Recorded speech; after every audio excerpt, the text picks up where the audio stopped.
Hello বন্ধুরা, welcome to naan another blog. তো এখন আমরা দেখতে যাচ্ছি দমদমের বড় মাকে। বন্ধুরা, তোমরা ভাবছো যে দমদমের বড় মাকে কিভাবে দেখতে আসবে?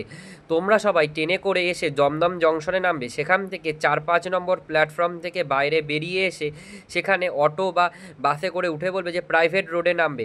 তো তোমরা প্রাইভেট রোডে নেমেই রাস্তার ডান হাতেই দেখতে পাবে তোমাদের সেই প্রিয় দমদমের বড় মাকে।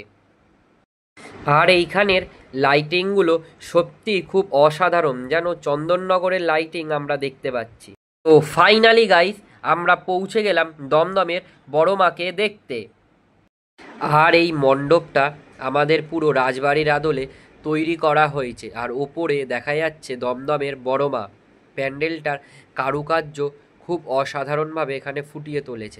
মার এইখানে রূপটা পুরো সাবেকিয়ানার মতো তুলে ধরা হয়েছে। আর মাকে এখানে দেখতে পুরো দুষ্টু মিষ্টি মেয়ের মতো। মা এখানে যেন জীবন্ত রূপে রয়েছে। আর এখানে দেখা যাচ্ছে সিংহের মাথায় সোনার একটা মুকুট।